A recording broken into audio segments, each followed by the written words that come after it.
মৰমৰ ছাত্ৰ ছাত্ৰীসকল, আজি তোমালোকক ডক্টৰ ভূপেন হাজৰিকাদেৱৰ দ্বাৰা ৰচিত প্ৰচণ্ড ধুমুহাই প্ৰশ্ন কৰিলে মোক এই কবিতাটি আলোচনা কৰিম।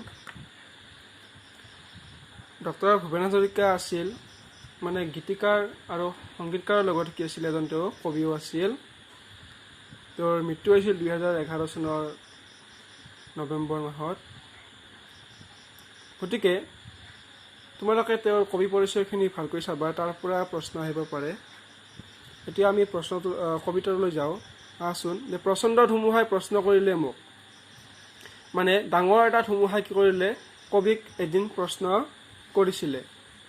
সেইটোৱেই ইয়াত কি হৈছে, কবিতাটোত কৈছে যে প্ৰচণ্ড ধুমুহাই প্ৰশ্ন কৰিলে মোক, তোমাৰ প্ৰাপ্য কি কোৱা। এদিন ডাঙৰ ধুমুহাই কি কৰিছিলে, বা প্ৰকাণ্ড ধুমুহাই কি কৰিছিলে, কবিক প্ৰশ্ন কৰিছে, তোমাক কি লাগে কোৱা। মনৰ দুৱাৰ মেলি নিৰ্ভীকভাৱে ক'লো, তোমাৰ শক্তিখিনি দিয়া। যে মনত কোনো ভয় নৰখাকৈ মনৰ অন্তঃকৰণেৰে কি ক'লো, মই তেওঁক উত্তৰ দিলোঁ যে তোমাৰ যিখিনি শক্তি আছে সেইখিনি তুমি মোক দিয়া। বজ্ৰৰ গৰ্জনে বক্ষ উজাৰি ক'লে, তোমাৰ কাম্য কি কোৱা। এদিন বজ্ৰই কি কৰিছে, বক্ষ মানে হৈছে বুকু। এদিন বজ্ৰই কি কৰিছে, স্বাভাৱিকভাৱে কি কৰিছে, বুকুখন উজাৰি কবিক সুধিছিলে, তোমাৰ কাম্য কি কোৱা। তেতিয়া কবিয়ে কৈছিলে, মই ক'লো বজ্ৰ তোমাৰ শক্তিশালী উদান্ত কণ্ঠটি দিয়া। তোমাৰ যি উদান্ত কণ্ঠটি আছে, তোমাৰ যি গুৰু গম্ভীৰ মাতৰ যি উদান্ত কণ্ঠটি আছে, সেই কণ্ঠটি তুমি মোক দিয়া। এদিন আকাশে ক'লে, জনৈক গীতিকাৰে অকণি আকাশ দেখো মাগে, তুমি কিয় আজি বাৰু কম্পিত কণ্ঠেৰে মাগিছা সৰ্বকাশ সত্তা। যে এদিন আকাশে কবিক প্ৰশ্ন কৰিছিলে যে কোনোবা এজন গীতিকাৰে চোন অকণমান আকাশে বিচাৰিছিলে, তুমি কিয় আজি গোটেই আকাশখন বিচাৰিছা। তেতিয়া কবিয়ে কৈছিলে, মই ক'লো, তুমিয়েতো কৈছিলা ৰাতিপুৱা যিমানে বিলাই দিবা সিমানে মহান হবা, তাৰে নাম সঁচা উদাৰতা। হে আকাশ, তুমিয়েতো মোক কৈছিলা, হে আকাশ ৰাতিপুৱা তুমিয়েতো মোক কৈছিলা যে যিমানে বিলাই দিবা সিমানে মহান হবা। সেয়ে আকাশ, তুমি যদি কিবা দিব বিচাৰিছা, তোমাৰ সকলো সংকীৰ্ণতা এৰি তোমাৰ যি বিশালতা সেইখিনি তুমি মোক দিয়া।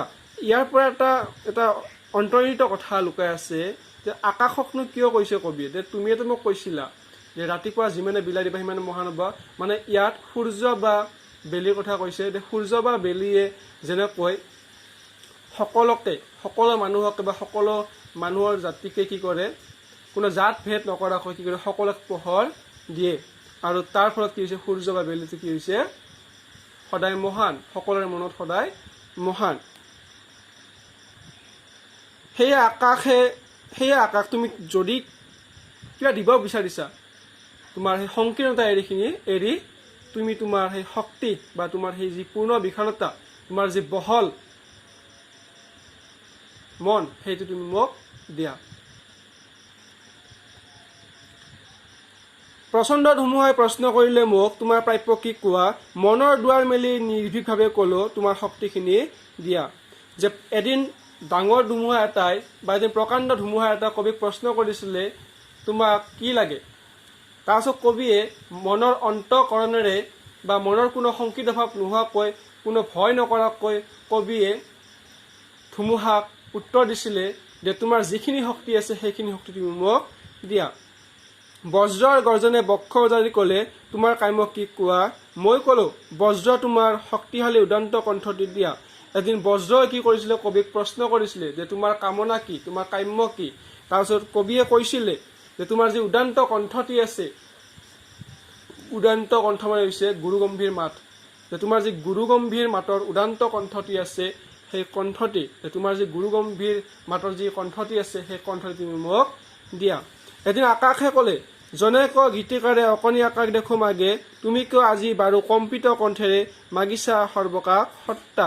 যে কোনোবা এজন গীতিকাৰে দেখোন অকণমান আকাশে বিচাৰিছিল, তুমিনো কিয় আজি সকলো আকাশখন বিচাৰিছা, তুমিনো আজি সম্পূৰ্ণ আকাশখন বিচাৰিছা। সৰ্বকাশ মানে হৈছে সকলো বা সম্পূৰ্ণ আকাশখনৰ কথা কৈছে। সত্তা মানে হৈছে অস্তিত্ব। যে আকাশখনৰ যি অস্তিত্ব, সেই গোটেই আকাশখন তুমি কিয় বিচাৰিছা। মই ক'লোঁ মানে কবিয়ে ক'লে, তুমিয়েতো কৈছিলে ৰাতিপুৱা যিমানে বিলাই দিবা সিমানে মহান হবা, তাৰ নাম সঁচা উদাৰতা। দে আকাশ, তুমিয়েতো মোক ৰাতিপুৱা কৈছিলা যে যিমানে বিলাই দিবা সিমানে মহান হবা, আৰু তাৰ নাম হৈছে সদা সঁচা উদাৰতা। যে বেলি বা সূৰ্যটিয়ে উদাৰ মনেৰে বা উদাৰ ভাৱেৰে কোনো জাতভেদ নকৰাকৈ সকলোকে কি কৰে, বেলিৰ পোহৰ দিয়ে। গতিকে কবিয়ে এইখিনি কথাই ক'ব বিচাৰিছে। সেই আকাশ তুমি দিব যদি খুজিছা সংকীৰ্ণতা এৰি দিয়া। সেই আকাশ তুমি যদি কিবা দিব বিচাৰিছা, তোমাৰ সেই আগতে সংকীৰ্ণতাখিনি, তোমাৰ কোনো মনত ঠেক ভাৱ নৰখাকৈ তুমি মোক দিয়া। অৱদান ৰূপে তোমাৰ পূৰ্ণ বিশালতা দিয়া যদি আজিয়ে দিয়া। মানে তুমি যদি মোক কিবা দিব বিচাৰিছা, তুমি যদি মোক কিবা অৱদান দিব বিচাৰিছা, তোমাৰ সেই সংকীৰ্ণতা, তোমাৰ মনৰ সেই ঠেক ভাৱ নৰখাকৈ বা তোমাৰ সেই মনৰ ঠেক ভাৱ উলিয়াই তুমি মোক সুখীৰে বা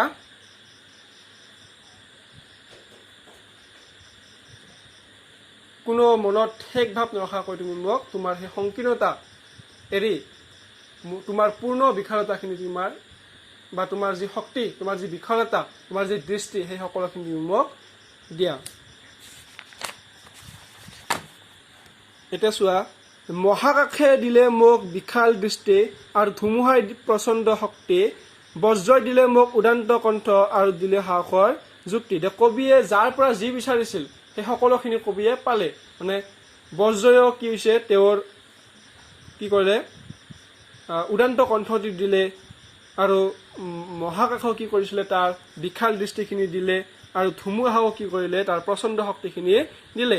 এতিয়া কবিয়ে যাৰ পৰা যি বিচাৰিছে সেই সকলোখিনি পালে।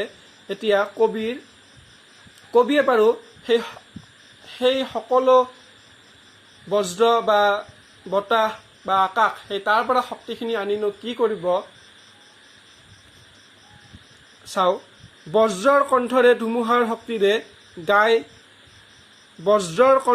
ধুমুহাৰ শক্তিৰে গীত গাই কবাম দিগন্ত, দানৱৰ সমাজতো গাম মানৱৰ গীত, কলিজাৰ সঁচা সুৰ সিক্ত। যে বজ্ৰ ধুমুহা আৰু আকাশৰ পৰা যি শক্তি বা যি দৃষ্টি মই লৈছোঁ, সেইখিনি কি কৰিম, সেইখিনি শক্তি লৈ মই সেই দানৱবাৰী সমাজ বা সেই মুমূৰ্ষ সমাজৰ মাজত কি কৰিম, গীত গাম। মানে মানুহক কি কৰিছে, মানুহৰ মাজতো কিছুমান দানৱ স্বভাৱৰ মানুহ থাকে। গতিকে কবিয়ে কৈছে যে সেই দানৱ সমাজৰ মাজত কি কৰিম, মানুহৰ গীত গাবলৈ মই চেষ্টা কৰিম, আৰু সমাজখন মই উন্নতিৰ পথত আগুৱাবলৈ প্ৰয়াস কৰিম। গতিকে কবিয়ে কৈছে যে বজ্ৰৰ পৰা যি শক্তি পাইছোঁ, বতাহৰ পৰা যি শক্তি পাইছোঁ, আকাশৰ পৰা যি শক্তি পাইছোঁ, এই সকলো শক্তিখিনি মই গ্ৰহণ কৰি মই সেই দানৱৰ মাজত কি কৰিম, মানৱৰ গান গাম।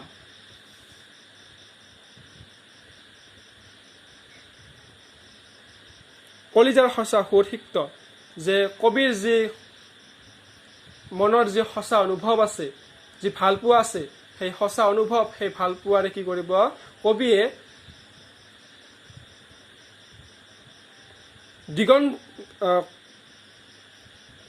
গীত গাই সেই দিগন্ত কি কৰিব, কঁপাব।